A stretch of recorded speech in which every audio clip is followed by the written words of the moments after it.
Bonjour à tous, bienvenue dans ce webinaire. Je vois que vous êtes déjà pas mal connectés, c'est super. On va attendre 2 minutes avant de se lancer. Donc, je suis Guillaume, le CMO de Canel, et on va aujourd'hui faire un webinaire qui me tient particulièrement à cœur sur la com, comment s'inspirer du format Fast and Curious pour vos vidéos, sachant que c'est un format qu'on nous demande beaucoup, et un format qui est assez utilisé aujourd'hui en entreprise, qui est assez familier et surtout dont la popularité ne descend pas. Donc, avant de commencer les petites règles du webinaire, surtout n'hésitez pas à utiliser le chat sur votre droite, hein, surtout pour faire un petit coucou, ça fait toujours plaisir. Donc, je lance les hostilités. Un petit bonjour. Donc, pour ceux d'entre vous qui ont déjà fait nos webinaires, vous savez, j'utilise beaucoup le chat et je lis vos questions, donc n'hésitez pas. Évidemment, il y aura aussi du temps à la fin pour les questions. Sur l'autre question qu'on me pose souvent, est-ce que nous aurons les slides? Oui, vous aurez les slides. Vous allez recevoir un email demain matin avec le lien vers les slides, le lien vers la démo, voire même le lien pour aller prendre rendez-vous avec nos commerciaux. Donc, vous aurez tout ça dans votre boîte aux lettres demain matin. Ne vous inquiétez pas. Et il y aura aussi un replay sur notre site. On a une section du site qui s'appelle Netflix, comme Canal et Netflix, sur lequel il y a tous les replays de nos derniers webinaires. Donc, si ça vous intéresse, bien sûr, vous y rendre. Ceci étant dit, on va commencer sur le sujet d'aujourd'hui. Donc, premier point qu'on verra, retour sur le succès du format. On va revenir vite fait sur le format. Sur le deuxième point, on verra qu'est-ce qui plaît dans ce format. Ensuite, pourquoi le décliner en entreprise, hein, pourquoi faire des Fast and Curious en entreprise. On va ensuite disséquer un Fast and Curious, ça va être une petite leçon de bio, de SVT, on va faire l'anatomie d'un Fast and Curious réussi. Et puis ensuite, je vous donnerai mes conseils pour bien écrire les questions d'un Fast and Curious, engageant, et comment bien conduire aussi l'entretien, parce que c'est pas tout d'écrire les questions, il faut aussi derrière pouvoir les poser de la bonne façon pour que ça fonctionne. Donc, retour sur un succès. Fast and Curious, hein, c'est un format donc lancé par Combini en 2015. Il y a des centaines de stars qui ont été interviewées sur ce format. Il est très populaire, il est souvent repris par les particuliers, par les entreprises, pour faire des petites vidéos amusantes.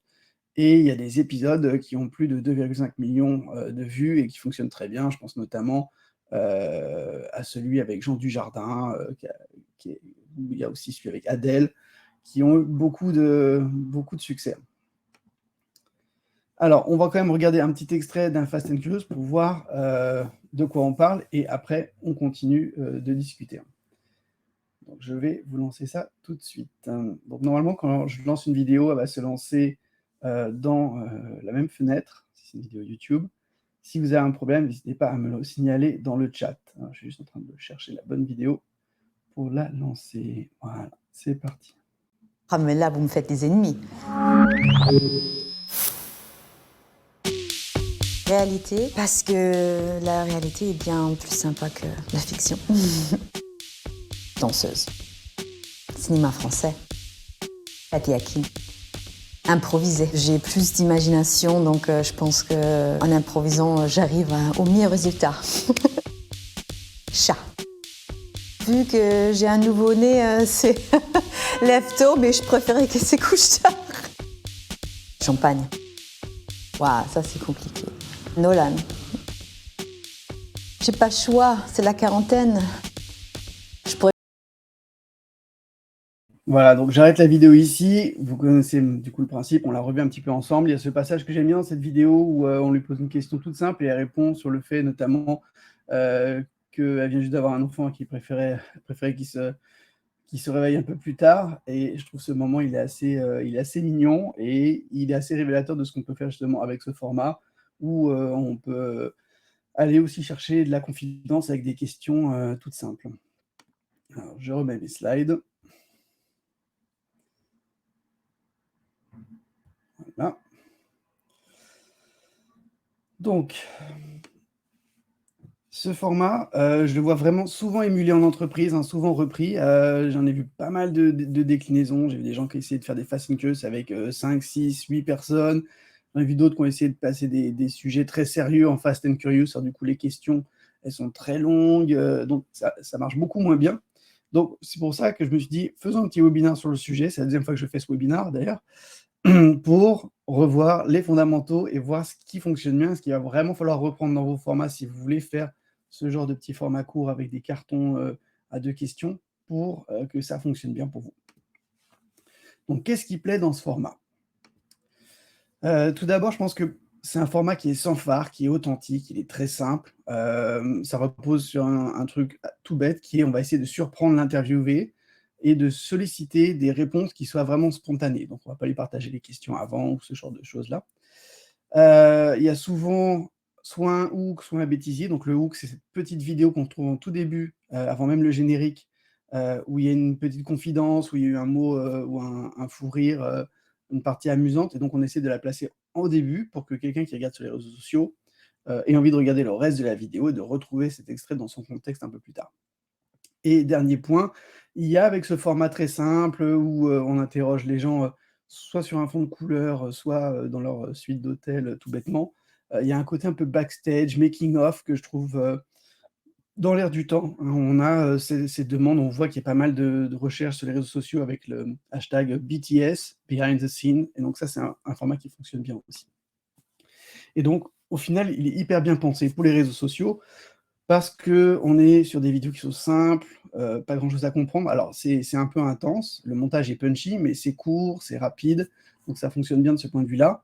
C'est très formaté avec ces cartons, où on a les 2 options et on va retrouver ces petits côtés amusants, voire des petites astuces ou des petites confidences qu'on n'aurait peut-être pas eues dans une interview plus formelle. Donc ces petits twists, ils rajoutent vraiment, de l'intensité à la vidéo et au final, ça nous fait un format qui est, comme on appelle ça, snackable, donc le fait qu'on peut le regarder très vite, et s'amuser et il est très likeable. On a envie de le liker, de le partager parce qu'on trouve que, c'est amusant. Donc bien pensé pour les réseaux sociaux. Et donc, ça reflète pour moi vraiment, un besoin d'authenticité, parce que j'ai mis ici sans prise de tête et c'est ça qu'il va falloir essayer d'utiliser en entreprise. Dès qu'on essaie de faire des fast and curious trop sérieux, bah, on perd de cette efficacité de ce type de format, qui s'y prête forcément un peu moins. Alors, ça m'amène à mon 3e point. Pourquoi on va faire des fast and curious en entreprise?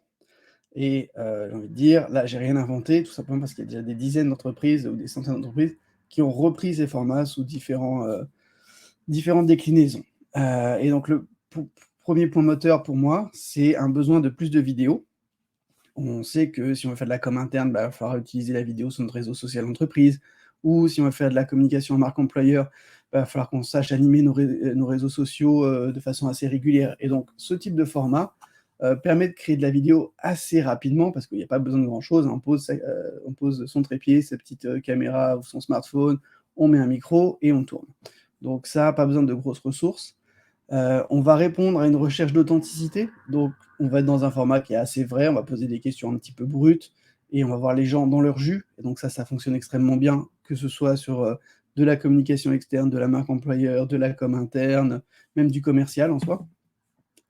On va mettre en avant le quotidien de l'entreprise, ceux qui font le quotidien de l'entreprise, donc je trouve ça toujours, très pertinent et au final, on a encore une fois un format qui est pratique à réaliser, qui est facile à réaliser et surtout qui est pas très cher. Il y a pas besoin de grand chose, j'ai envie de dire la partie la plus complexe, c'est peut-être le montage, techniquement, parce qu'il faut avoir des successions très rapides, vous voyez les cartons, ils durent même pas 1 seconde dans ce type de format, donc il va falloir être peut-être un peu équipé de ce point de vue-là, mais sinon au global, c'est un format qui est pas cher à réaliser. Et de ce point de vue-là, ce format, il s'inscrit pour moi dans une tendance, assez globale où, on avait tendance en entreprise à faire des vidéos assez corporate, assez léchées, où le style était très formel et on en faisait du coup pas beaucoup parce que, bah, il faut faire venir une équipe de tournage, il faut avoir les bons éclairages et cetera. Ça prend tout de suite, des proportions assez, gargantuesques. Alors qu'aujourd'hui, ce que nous demande un peu le marché, j'ai envie de dire, c'est vraiment le confinement, 1er confinement, lié au Covid qui a accéléré ça. On s'est habitué à des vidéos plus informelles, à des vidéos plus courtes, et surtout, on est sur les réseaux sociaux en train de consommer de la vidéo en permanence et on a des applications comme Instagram avec les Reels ou TikTok où c'est une succession de vidéos et donc si on veut être présent, il faut avoir ce type de vidéo et donc il va falloir être capable de réaliser beaucoup de vidéos et heureusement que le côté informel fait qu'on peut simplifier la production et donc on va pouvoir en produire plus. Donc les 3 ingrédients vraiment pour réaliser ce type de vidéo, c'est pas très compliqué. C'est un smartphone, c'est un fond neutre, donc à la limite, je pourrais en réaliser un maintenant là, dans cette pièce et vraiment le nerf de la guerre, au-delà de la personne qui est interviewée, c'est les questions qu'on va poser à cette personne. Donc ça, c'est vraiment important, et on aura une partie vraiment dédiée à ça, dans quelques minutes. Donc avant d'aller dans cette partie questions, je voulais quand même, qu'on regarde d'un point de vue vidéo, d'un point de vue interview, comment ça fonctionne, quelle est, vraiment la moelle épinière d'un Fast and Curious, une fois qu'on est face à un Fast and Curious qui est bien réussi. Voilà, donc on va regarder, un tout petit peu un Fast and Curious de Jean Dujardin. Donc je vais vous passer un petit peu la vidéo, puis après on va la disséquer, ça sera quand même plus sympa. Alors donnez-moi juste 2 secondes pour lancer cette vidéo. Alors, je vais juste rechercher le lien. Évidemment, n'hésitez pas, si vous venez de nous rejoindre, à faire un petit coucou dans le chat et à utiliser le chat pour poser vos questions. Alors, je suis désolé, j'ai perdu mon lien, mais je vais le retrouver tout de suite. Sinon, je fais une recherche Google parce que je crois que c'est vraiment le premier dans la liste. Alors, c'est la première fois que je perds un lien lors d'un webinar.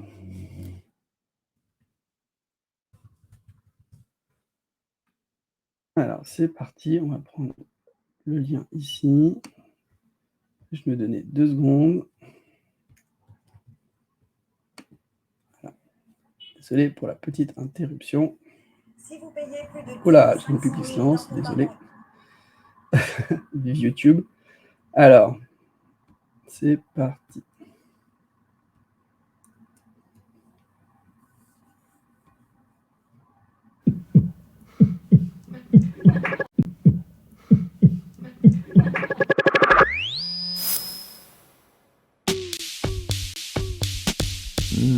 C'est pas simple. Alors, il faut vous donner une seule réponse, hein, mais j'ai l'impression que, en fait, je me sers vachement du passé pour aller dans le futur.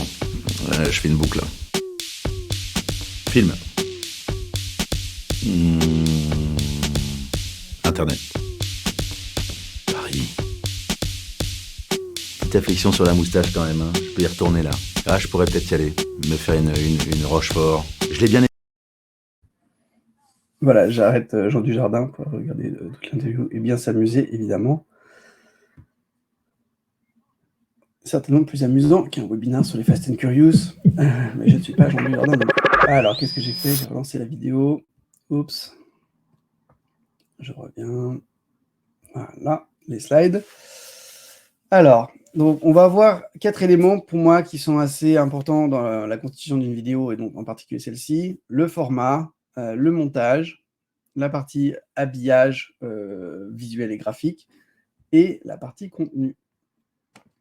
Donc sur le format, on a un carré, et le carré, il a été choisi, je pense, au départ par Combini, parce que c'est le format passe-partout. Un carré, on peut le mettre sur YouTube et on a quelques bandes sur les côtés, c'est pas très grave. On peut le mettre sur un mobile, sur Facebook, et d'applications comme Instagram même. Il n'y a pas de souci, ça passe bien. Donc c'est le bon compromis, on n'a pas besoin de se poser de questions entre du 16/9, du format vertical. L'autre partie, c'est qu'on a entendu qu'il y avait une musique en permanence, donc une petite musique qui tourne en boucle, elle prend pas trop la tête, mais elle permet d'amener encore une fois du dynamisme à la vidéo. On a un générique qui est extrêmement court, on a eu le petit hook avant, un tout petit générique, l'idée c'est pas de faire un long branding avec un logo animé, etc., ça va très très vite, et on passe dans le vif du sujet. Donc ça c'est un truc important aussi, je vois souvent les gens qui refont ce type de format, mais ils collent un gros générique devant, et du coup on rentre pas dans la vidéo, et c'est un peu dommage. Ensuite, le cadrage il est généralement assez serré, on est focus sur la personne qu'on interviewe, là il n'y a pas trop de difficultés, on les a des fois de face, des fois comme ici, un peu de 3/4, ce qui permet de mettre l'interviewé face à la personne qui va poser les questions. Sur le montage, encore une fois, il y a ce hook au début, on a un enchaînement extrêmement rapide, hein, comme je vous disais tout à l'heure, les cartons font moins d'1 seconde, et donc ça fait partie du format, on n'a pas trop le temps des fois de lire même les questions, et donc c'est pour ça que les questions doivent être très courtes, généralement c'est 1 ou 2 mots pour chaque option qui est offerte dans ces questions, sachant que en fait, les questions constituent en juste 2 options. Et derrière, on a cette alternance speed qui est assez amusante et ce qui est intéressant, c'est qu'on voit, on va en parler après sur le contenu, quand on a cette alternance de réponses courtes, des fois assez simples, et de réponses des fois plus longues et qui amènent, des touches amusantes ou des anecdotes. Donc ça fonctionne très bien. Donc au montage, il va falloir choisir ça, peut-être des fois même modifier un peu l'ordre des questions pour, amener, cette variété, cette versatilité. Alors Fast and Curious, je pense que c'est une marque déposée, très honnêtement, parce que notamment ils ont créé aussi un jeu de cartes, comme ça, donc c'est pour ça que je ne recommanderais pas d'appeler ça Fast and Curious. Bon, ensuite, sachant qu'eux-mêmes ont appelé ça Fast and Curious à partir du film Fast and Furious, donc je ne sais pas si leurs avocats iraient très loin dans la démarche, mais je pense que c'est mieux d'inventer votre propre nom en reprenant leur format. Ensuite, autre point, l'habillage. Donc l'habillage, il est extrêmement simple. Là, vous pouvez amener vos couleurs et votre branding si vous voulez, mais leur branding, il s'est limité ici à cette petite barre qu'on a en bas. Et ensuite, ils ont choisi tout le temps la même police et c'est du noir et blanc. Donc là, c'est très, très basique, mais justement, ça fait le job. Donc c'est souvent là où nos clients nous choisissent leurs couleurs pour, d'ailleurs, quasiment toutes les entreprises que j'ai vu faire vont choisir des couleurs qui sont en rapport avec leur charte, ou vouloir personnaliser un tout petit peu cette partie-là. C'est vraiment un peu le seul branding qu'on va avoir. On peut éventuellement mettre son logo dans un des coins de la vidéo, mais c'est vraiment le seul moment de branding qu'on va avoir. Donc, utilisez éventuellement vos couleurs et vos polices à partir du moment où elles se prêtent au jeu, que vous avez une police assez grasse, comme celle qu'on voit ici. Donc, on peut mettre un petit peu de branding, mais sinon, on reste dans quelque chose de bicolore. On utilise une seule police. L'idée, c'est d'avoir juste ces cartons. Et ensuite, par contre, aussi de penser aux sous-titres dans ces vidéos, parce que comme le côté intéressant de la vidéo vient surtout de ce qui est dit, c'est important que quelqu'un qui lance la vidéo sans son puisse aussi profiter, puis ensuite, s'il trouve ça intéressant, ajouter à ce moment-là, enclencher le son quand il est en train de regarder la vidéo. Dernier point, c'est le contenu. Évidemment, il faut que le contenu il soit intéressant parce qu'on peut poser une litanie de questions. Je reviendrai sur comment on construit les questions après. Et ça peut être très ennuyeux. Là, évidemment, le choix de l'interviewer quand c'est une star, ça donne tout de suite un peu plus de poids. Puis c'est des gens qui sont pliés à ce type d'exercice, donc ils vont toujours avoir une anecdote à raconter ou quoi que ce soit. Donc je pense que là, en entreprise, aller chercher les gens qui sont peut-être un peu plus volubiles, ou sinon, il va bien falloir préparer les questions pour aller susciter un peu de surprise et d'émotion. Donc les questions, elles doivent être surprenantes, et derrière, on va chercher de la spontanéité, de la simplicité. On ne va pas forcément vouloir avoir quelqu'un qui a préparé ses réponses, qui va avoir un long discours ou quoi que ce soit. Donc c'est ça qui marche bien. Là, c'est ces aspects de spontanéité. Et si vous avez un petit scoop à rajouter à la fin, c'est intéressant dans la vidéo de Jean Dujardin, juste à la fin, je crois qu'il parle de est-ce qu'il y a un nouvel OSS 117 qui arrive, où il fait un petit peu de teasing par rapport à ça. Donc ça peut être pas mal pour vous aller caser des call to action éventuellement. Anne, vous avez tout à fait raison. L'autre, Anne Blavet, pour le contenu, il faut connaître l'interviewé, je pense, pour le surprendre. Exactement, on va voir après comment on prépare les questions pour justement pas faire chou blanc. Donc, c'est mon point, bien écrire ses questions. Donc là, on y va. Tout d'abord, c'est de réfléchir aux idées qu'on va pouvoir apporter dans sa vidéo. Et donc, il faut faire attention que là, vous êtes en entreprise, vous n'avez pas sous la main quelqu'un comme Jean Dujardin ou une chanteuse ou une autre star bien connue. Vous avez des gens, a priori, inconnus ou peut-être un tout petit peu connus dans leur marché parce que ça fait 10 ou 20 ans qu'ils vendent les mêmes types de produits, donc ils sont connus comme le loup blanc. Mais en général, voilà, il faut quand même que les idées que vous fassiez passer dans votre message, vous ne faites pas de la vidéo juste pour faire connaître la personne, vous faites aussi passer les messages de l'entreprise. Donc, c'est intéressant de réfléchir à qu'est-ce que vous pouvez amener qui est en rapport avec l'interviewé. Donc, si vous voulez parler de bien-être au travail, vous êtes peut-être quelqu'un qui est dans l'entreprise depuis 20 ans et qui a réussi à bien jongler, peut-être, je ne sais pas, une maternité ou accompagner un parent qui était malade, des choses comme ça, et qui va pouvoir partager aussi un petit peu là-dessus via les questions que vous allez lui poser. Donc, il faut aussi bien faire attention à être compris par votre cible. Donc, vous allez avoir un message qui n'est pas destiné à tout le monde, mais qui est destiné à comment dire, je sais pas moi, une cible en interne, donc peut-être des gens qui viennent d'arriver dans l'entreprise, peut-être une cible externe de nouveaux candidats. Donc ça, faut que vous alignez aussi avec ça, qu'il n'y ait pas forcément de private joke, etc. Alors, je vois Fanny qui me demande: quid pour un nouvel embauché? Bah, un nouvel embauché, ça peut être intéressant pour, sur plusieurs aspects. On peut lui poser des questions pour qu'il se présente à la team, ça c'est une chose. Et ensuite, ça serait pas une vidéo qui serait très intéressante forcément pour l'externe. Par contre, on peut éventuellement lui poser des questions sur son arrivée dans l'entreprise, sur son onboarding, et là, ça constitue une vidéo qui va être intéressante pour une autre audience, qui est celle des autres candidats qui s'intéressent à l'entreprise. Donc toujours réfléchir, cette vidéo va être utilisée à quelle fin? Et à la limite, vous pouvez interroger la personne, lui poser les 2 types de questions et en faire 2 vidéos, une pour l'externe où vous parlez de l'onboarding et une de l'interne, pour l'interne pardon, où vous parlez plutôt, du parcours de la personne avant de rejoindre l'entreprise. Ça marche aussi d'ailleurs pour, pas seulement les nouveaux embauchés, mais les personnes dans l'entreprise qui vont faire un mouvement latéral, qui vont changer de division ou d'équipe ou de spécialité. Donc, c'est important de bien connaître la personne, et ça revient au point de Anne tout à l'heure, et aussi de bien connaître la cible pour que la vidéo, elle intéresse la cible. Et c'est là où ensuite, je considère qu'il faut vraiment être capable d'alterner les questions spécifiques par rapport à quelque chose que vous aurez visé parce que vous voulez que la personne s'exprime sur un marché ou sur son onboarding ou sur son parcours, et des questions génériques qui font que on construit un certain rapport. Donc ça reste toujours intéressant, même si j'aime pas trop poser les questions type pain au chocolat, chocolatine. C'est le genre de questions où tout le monde peut s'identifier et ça permet aussi quand même de construire un certain rapport. Alors je vois qu'on a 2 autres questions. Anne qui me dit: «Nous avons décidé de faire des Fast and Curious pour connaître les membres du CODIR de façon décalée. Les premiers qui ont été réalisés sont drôles». Ah bah, c'est génial. Bien joué Anne. Et l'idée c'est ça, je pense, c'est de garder cette dimension amusante, de pas se prendre trop au sérieux. Faut pas faire on n'est pas non plus là pour faire les clowns, mais il faut être capable d'être un peu relax, quoi. Et ensuite, je vois Fanny qui dit: «On peut parler de son parcours avec des questions binaires». Oui, tout à fait, je vais revenir sur, comment on construit les questions juste après. Donc, moi, ça m'arrive souvent et on a si vous le cherchez sur Google, on a un article, 113 questions fast and curious à poser en entreprise. Je vous mets le lien plus tard dans le webinar. Et l'idée, c'était vraiment qu'est-ce qu'on va poser comme question à un développeur, à quelqu'un qui arrive dans l'entreprise, qu'est-ce qu'on va poser comme question à la compta, et donc d'arriver comme ça à générer des questions qui vont aider les gens à parler un petit peu d'eux. Donc l'écriture des questions pour moi, ce que je trouve intéressant dans le format Fast and Curious, c'est pas d'aller faire des longues phrases, type, êtes-vous plutôt, customer care ou êtes-vous plutôt, un success manager? Ça, c'est pas très intéressant, c'est compliqué à lire.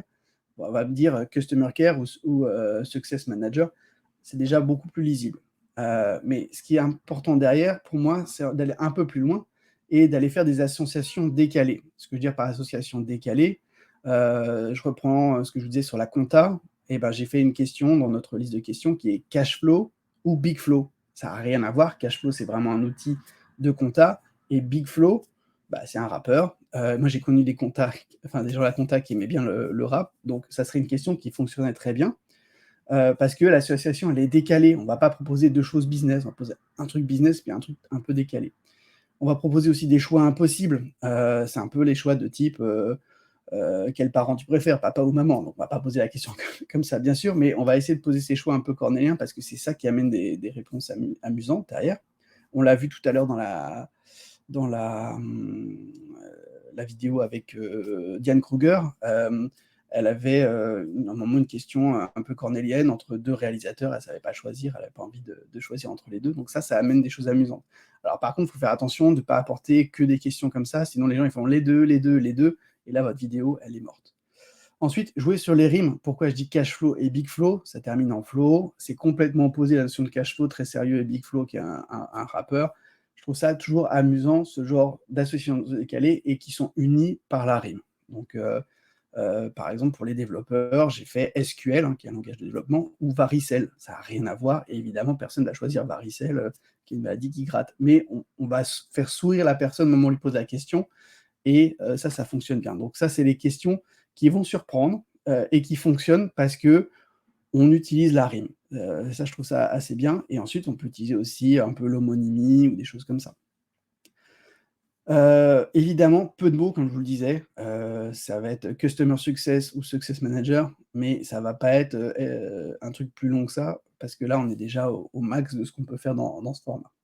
Donc l'écriture est vraiment importante parce qu'une fois que vous avez fait votre recherche, hein, et que vous avez les idées que vous voulez passer, c'est ça qui va vous aider à pas tricher, bien sûr, mais personne n'est dupe que si on me pose cash flow ou big flow, la personne risque de répondre cash flow et d'expliquer parce que, j'adore mon métier de comptable et la prévision financière. Super, mais voilà, il faut l'avoir amené de façon amusante pour avoir au moins, soutiré, on va dire, un sourire à la personne interviewée et puis bien sûr à la personne ensuite qui va regarder la vidéo. Donc à éviter de ce point de vue-là, c'est une succession de bateaux. Je vais vous en montrer une après. Les questions bateaux, c'est ce que je vous disais tout à l'heure, c'est pain au chocolat ou chocolatine. C'est bien d'en avoir une ou deux pour construire, une base solide, mais si vous posez que ça, qu'ensuite vous demandez Mac ou PC, enfin, au bout d'un moment, c'est des questions bateaux, les gens vont répondre, «Je préfère les Mac» ou «Ah non, je préfère les PC». Bon, ça va pas être très, très attendu. Donc essayez d'éviter un peu ces bateaux. Les oppositions attendues, comme je vous disais, un pain au chocolat, chocolatine, on l'a vu mais des milliers de fois, donc vous pouvez la poser une fois de temps en temps, mais je ne constituerai pas ma stratégie de vidéo Fast and Curious avec ça. Évitez aussi les private jokes. Donc, si c'est une vidéo qui va rester dans l'entreprise, c'est une petite entreprise et tout le monde partage un petit peu le même langage ou les mêmes blagues ou la foi ou je sais pas, telle personne a fait telle bêtise, bon, super, vous pouvez l'utiliser. Par contre, le risque de la private joke, c'est que dès que vous passez à une autre équipe, ou dès qu'il y a un petit peu de renouvellement dans l'équipe, bah, ils vont pas comprendre et puis si vous allez à l'extérieur, ils vont pas comprendre les blagues, internes à l'entreprise.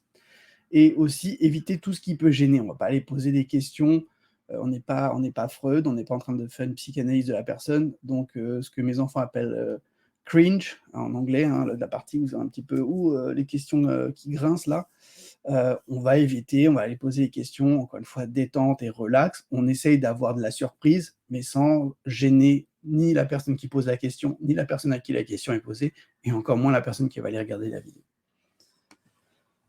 De ce point de vue-là, je vous ai mis quelques exemples que j'ai été shippé sur une vidéo d'un concurrent que je nommerai pas. Donc, avec la bonne vieille question chocolatine ou pain au chocolat, ça, génial, j'adore. Facebook ou LinkedIn, magnifique, vous imaginez le type de réponse que vous allez avoir. Mac ou Windows et ou lundi et vendredi, ça c'est terrible. Et ensuite, il y a la private joke, invalide ou Tourmaubourg, ou à Paris, on sait que c'est les stations de métro. Après, je ne sais pas si quelqu'un qui habite à Toulouse est au courant qu'invalide et Tourmaubourg, c'est 2 stations de métro.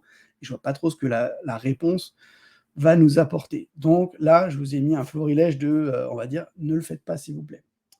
Par contre, faites des choses amusantes. Dans ce que je vous disais, vous avez un développeur, essayez de fouiller un petit peu son parcours, et peut-être que ses copains développeurs vont vous dire, alors lui, il est très fort en Java, mais il est nul en SQL. Donc vous savez qu'il faut absolument poser une question sur SQL pour le mettre un petit peu en déséquilibre. Encore une fois, pas pour le gêner, mais juste parce que peut-être il n'aime pas ça, hein. Si c'est quelqu'un qui peut mal le prendre, vous ne posez pas cette question, hein, je reviens à mon conseil d'avant. Mais là, imaginons que vous avez quelqu'un qui, comme moi, était développeur et qui, j'ai été développeur Java dans une autre vie, et j'ai jamais vraiment aimé le SQL. Bon, bah, vous me posez ça comme question, ça va me faire sourire. D'accord? Donc SQL ou Varicel, rien à voir, mais ça permet de susciter un sourire. Posez pas que des questions comme ça non plus, posez aussi des questions qui vont vous permettre évidemment d'avoir des réponses plus intéressantes, mais il faut avoir ces questions un petit peu amusantes. Donc Cashflow, Big Flow, elle est un peu dans le même état d'esprit.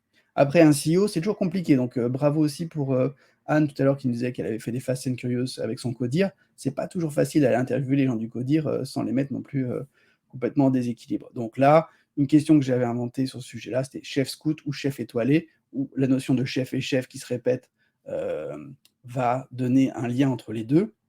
On voit qu'il y a un lien, parce que s'il n'y a pas de lien, soit dans la façon de prononcer les mots, soit dans la rime, soit dans la structure, souvent c'est un peu compliqué, je trouve. Donc il faut quand même avoir une association d'idées. Donc la chef scout, chef étoilé, c'est chef qui renvoie aux deux.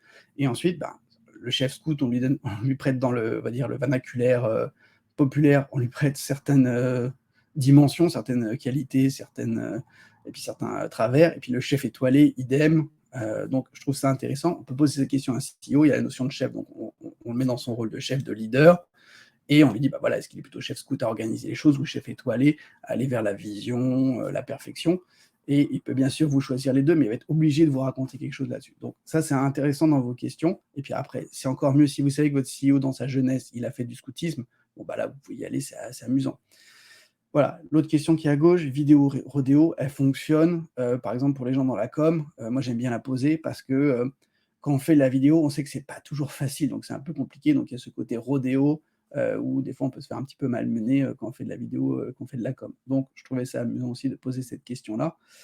Après, si vous avez quelqu'un, en plus, qui fait, je sais pas moi, qui monte des chevaux, le week-end, qui fait de l'équitation, ça peut aussi valoir le coup de poser ce type de questions. Donc, essayez de varier vos questions et d'inventer vos propres questions, de ne pas revenir au sempiternel, pain chocolat, chocolatine. J'arrête d'en parler de celui-là.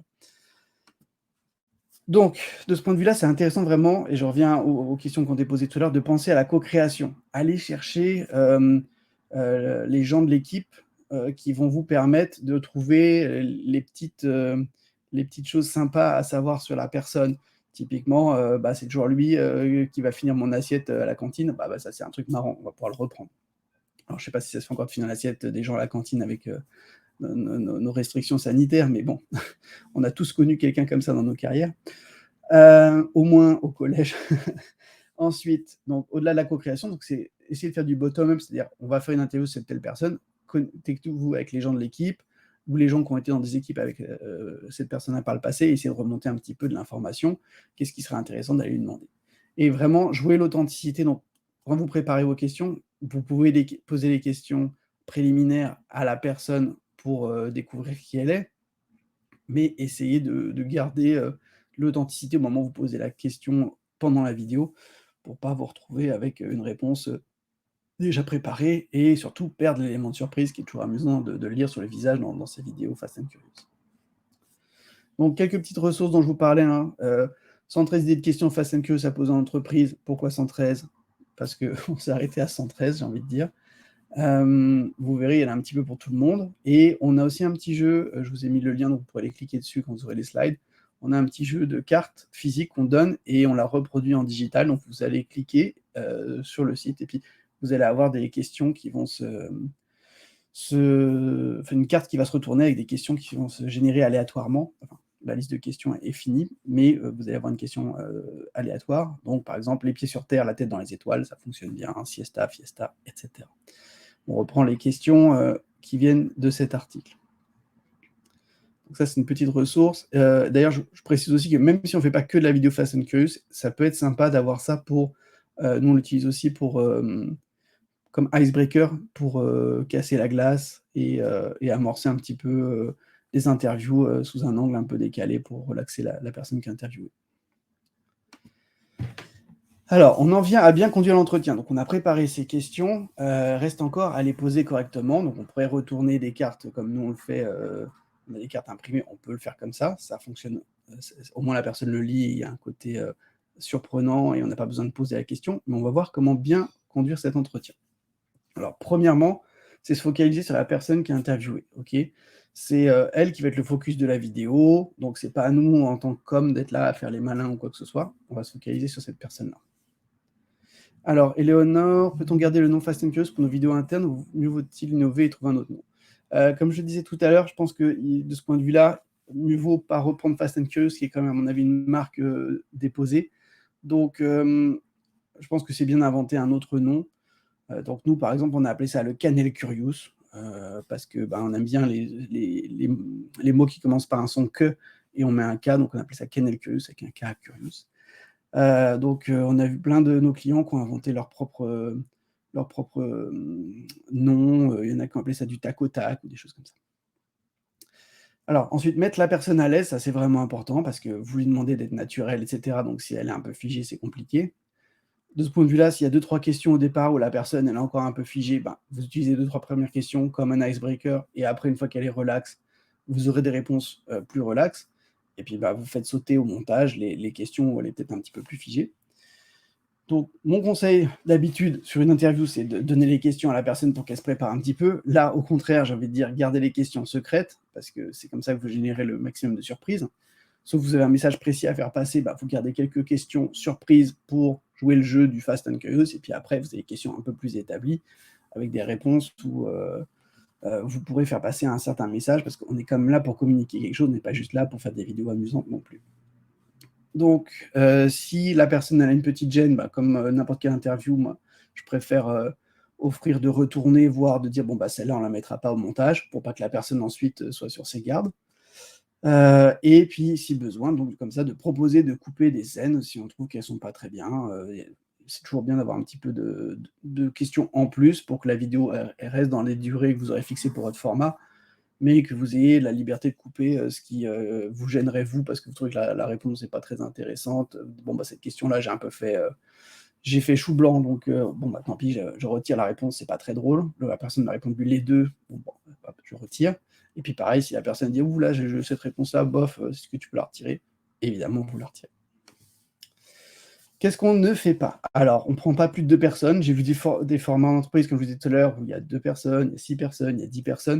Donc, quand on pose la même question Fast and Curious à 10 personnes et que les 10 personnes disent pain au chocolat, je peux vous dire qu'au bout d'un moment, pain au chocolat, chocolatine, c'est vraiment pas drôle déjà à la base. Et là, c'est vraiment encore moins drôle. Donc, essayez de ne pas mettre plus de 2 personnes qui répondent en même temps. Évidemment, stressez pas l'interviewé. Donc, prenez le temps de l'interviewer, même si la vidéo en soi doit prendre 20 minutes à tourner. Bookez votre salle pendant 1 heure, prenez un café avec elle avant, voilà. Faites attention à ça. N'hésitez pas à casser le rythme, hein, pardon, enfin, je sais pas, n'hésitez pas, ne faites pas trop de casse de rythme, c'est ça que je voulais dire. Dans le sens où, si vous arrêtez pour discuter avec la personne, bah, vous allez plus être dans l'enchaînement de questions, et donc ça, c'est un peu dommage. Ensuite, j'ai vu des entreprises qui prenaient le format Fast and Curious pour essayer de dynamiser un petit peu un truc qui était pas drôle, et ça passe pas. C'est-à-dire qu'on peut pas déguiser un monologue, je sais pas moi, sur la sécurité nucléaire en Fast and Curious, quoi. Ça va pas passer. Ensuite, vraiment insister sur de pas avoir de réponse, les 2. Il y a rien de pire. Chocolatine ou pain au chocolat, les 2. Bon, bah, au bout d'un moment, ça passe pas. Et va falloir, via vos questions, arriver à susciter des réponses qui font plus qu'un mot. Parce que si à chaque fois la personne vous dit SQL ou varicelle, elle vous dit SQL, bon, bah, c'est pas très drôle. Donc peut-être de briefer un peu les personnes avant, n'hésite pas à nous raconter une histoire. Typiquement, SQL ou varicelle, la personne peut dire ah, SQL, parce que varicelle, j'ai vu quand j'avais 8 ans, c'était pas drôle de rester à la maison, moi j'aime bien être avec les copains. Bon, bah voilà, tout de suite, ça devient un peu plus intéressant. Donc, essayez d'éviter la succession de les 2 ou la réponse en un mot qui, bah, du coup, retire complètement le sel de ce type de vidéo.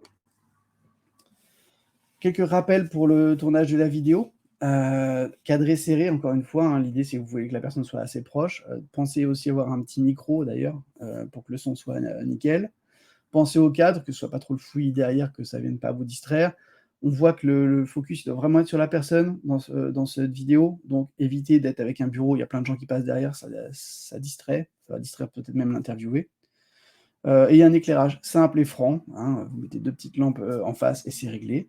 Et ce que je conseille toujours, c'est de filmer avec un smartphone récent. On est habitué à filmer avec des smartphones. L'avantage du smartphone, c'est qu'on est tellement habitué à se faire filmer en famille avec un smartphone que quelqu'un sans un smartphone pour filmer, ça ne met pas la pression, contrairement à sortir une grosse caméra ou même un réflexe où tout de suite il y a le gros objectif et ça stresse un petit peu les gens. Donc, smartphone et un smartphone récent, comme ça vous pouvez shooter en 4K et ça vous permet même de recouper derrière si vous avez envie de cadrer encore plus serré. Donc ça, c'est top, vous ne perdez pas de qualité quand vous shootez en 4K. Voilà, donc on arrive bientôt à la conclusion. Pour moi, le Fast and Curious, c'est vraiment un bon outil pour la com interne, pour la com externe. Donc, ça doit faire partie de l'arsenal qu'on a à disposition. Ça ne va pas régler toutes les problématiques, mais on a intérêt à l'avoir. Et j'ai envie de dire, aujourd'hui, tout employé peut vraiment participer. Je trouve que le point de vue de chacun est intéressant et c'est ça qui va être valorisé aussi en externe par vos clients, par vos candidats potentiels. Et on peut même passer la réalisation aujourd'hui à des employés. Donc, se dire, bah, dans une équipe, on donne à quelqu'un les moyens d'aller faire des Fast and Curious du reste de l'équipe. Alors, je vois Anne qui dit quelle va être la durée de vie de ce type de vidéo. Si tout le monde le fait, difficile de se distinguer. Alors, je pense que l'idée ici n'est pas de se distinguer parce qu'on est déjà en train de piquer, entre guillemets, l'idée de Combini. Ce que je trouve intéressant, c'est qu'au contraire, on prend un format qui n'existait pas forcément avant, ou alors qui était un peu pimpé, parce que l'interview, ça existe depuis très longtemps, mais qui a été porté à son paroxysme, en termes on condense les questions, on condense les réponses, et on fait ça avec un enchaînement très serré. Et ce que je trouve intéressant, c'est qu'on a tous maintenant en tête on va dire cette grammaire de la vidéo. Donc on va réutiliser ces codes pour soi-même. Donc l'idée, c'est pas forcément que si mon concurrent le fait, je le fais aussi, est-ce que c'est gênant? Je pense pas que ce soit vraiment là le sujet. C'est que si un candidat, est en train de regarder les vidéos de marque employeur d'une entreprise, bah là, vous lui parlez avec un vocabulaire qu'il comprend et il se rend compte que vous avez fait des trucs sympas avec vos employés. Donc ça vous donne une certaine forme de dynamisme. Après, ce qui risque plutôt de se passer, c'est qu'à un moment, peut-être que ce format, il va devenir obsolète et même, Combini, peut-être qu'à un moment, ils vont arrêter de faire ce type de vidéos. Ils sont déjà passés à pas mal d'autres types de formats. Donc le risque, il est un peu plus là, d'être sur un format qui, à un moment, va être marqué 2015-2025 peut-être. Voilà. Et ensuite, sur la durée de vie de chaque vidéo, ça c'est un petit peu complexe, notamment parce qu'en entreprise, je pense que vous faites signer des décharges à vos employés qui engagent que vous pouvez utiliser leur image et contenu pendant 2 ans. Donc au bout d'un moment, forcément, ces vidéos vont être périmées soit par leur contenu, soit par les aspects juridiques. Voilà. Donc, j'en reviens à mon point. Pour moi, tout employé peut à la fois participer, donc en répondant à une vidéo comme ça, ou peut aussi être réalisateur. Et je vais vous parler juste après de Canel, qui justement permet de faire ça de façon assez facile. À garder vraiment en tête sur ce format, c'est on va jouer sur l'authenticité, sur la proximité avec la personne, et pas seulement parce que la caméra elle est serrée, mais aussi parce qu'on va établir un certain rapport. Encore une fois, c'est un format qui est vraiment pas cher à réaliser, c'est facile, il n'y a pas de complexité technique. Il y a juste un petit peu de jus de cerveau sur les questions et sur comment les poser. Il va juste falloir aussi, d'un point de vue com, être là pour équiper, encadrer, voire former les équipes pour qu'ils connaissent le format et comprennent ce que vous voulez faire. Donc c'est toujours bien de fournir un exemple, de dire bah voilà, j'ai été à la com, on s'est fait une vidéo comme ça pour servir d'exemple aux autres équipes, si vous voulez déléguer la création. Et ce que je dis toujours, c'est il faut juste y penser, il faut juste penser à un moment à sortir le téléphone, un peu l'éclairage, brancher le micro, et puis avoir une petite liste de questions pour lancer la chose. Donc tout ça, c'est plus simple avec Canel, comme je vous le disais tout à l'heure, parce que c'est une application dans laquelle vous allez retrouver notamment un scénario qui s'appelle Pause Café, et il est vraiment fait pour ça. Vous avez l'enclassé aux anciennes couleurs de Canel, parce qu'on a changé en début d'année. Donc on avait ce vert et ce bleu, donc on utilise ça. On a du texte qui est tout bête, pizza au quinoa. Là, on avait Fetsana qui nous a rejoint dans l'équipe de développement il y a maintenant plus d'1 an, et on lui avait posé la question, pizza au quinoa, puis il me disait plutôt pizza, mais c'est vrai que là j'ai un régime, donc ma copine me fait plutôt manger du quinoa. Donc la réponse était assez amusante, et encore une fois, bon, on est sur deux nourritures, mais on évite de poser pain au chocolat, chocolatine, pizza quinoa, ça marche aussi bien, et la réponse est à la limite aussi amusante. Voilà, donc ça, vous avez le scénario Pause Café, il fait partie des scénarios de base. Après, vous pouvez aussi créer vos propres scénarios avec l'interface web de Canel et déléguer la réalisation de ces vidéos via l'application Canel qui marche sur iOS et sur Android. Donc le mieux, c'est d'aller voir une démo, donc je vous invite à aller regarder la démo, je vais vous mettre le lien tout de suite dans le chat. Là, hop. Donc comme ça, vous pouvez aller sur cette page-là si vous voulez voir la démo. Évidemment, le lien, vous l'aurez dans les slides et dans le mail que vous recevrez demain matin. Vous avez cette page-là aussi moyen de prendre rendez-vous pour une démo complète avec un de nos commerciaux. L'avantage étant qu'à ce moment-là, vous pouvez voir comment fonctionne aussi l'interface web, pas juste l'application. Donc sur l'interface web, vous avez toute la partie gestion des utilisateurs et gestion des chartes et gestion de vos scénarios personnalisés. Fanny, aujourd'hui, on ne fait pas de podcast. Non, c'est une bonne question. On n'accompagne pas aujourd'hui sur les podcasts. On a des clients qui utilisent Canel pour transformer leur podcast en vidéo, mais je ne fais pas aujourd'hui d'accompagnement sur les podcasts. Sujet que je connais un peu moins que la vidéo. Donc, vous pouvez me retrouver, a priori, dans d'autres webinaires. Donc, il y a les webinaires passés qui sont sur notre site, hein, je vous disais, sur la partie Netflix. Donc, je vais vous remettre le lien aussi. Vous pourrez aller faire un tour. Il y a pas mal d'autres sujets et il y aura le replay d'aujourd'hui qui va certainement aussi rejoindre la page dans la soirée. Et on a aussi pas mal de guides qui peuvent vous aider, donc notamment un guide sur l'interview vidéo avec une petite partie spéciale Fast and Curious. Et pour ceux d'entre vous qui devraient faire des interviews à la maison, on a des guides comme faire vos vidéos à la maison. Donc, tout ça, vous pouvez le retrouver sur le site dans la partie guide. Voilà. Dans les slides, vous aurez un petit tour de Canel. Ensuite, vous aurez quelques slides sur Canel que je vous laisserai regarder si vous êtes intéressé et que vous n'avez pas envie de regarder la démo, vous êtes pressé. Voilà. Anne, merci. C'est toujours un plaisir pour moi également de partager ces astuces avec vous, surtout quand il y a du répondant et des questions en face. Ça fait de l'interaction et j'adore ça. Donc, merci à vous tous. S'il y a encore des questions, je peux rester 2-3 minutes de plus. Et sinon, je vous souhaite une excellente fin de semaine. Bonne journée à vous aussi. Fast and efficace. Oui, tiens, je vais rebrander mon webinaire. Merci. Merci Anne pour l'idée.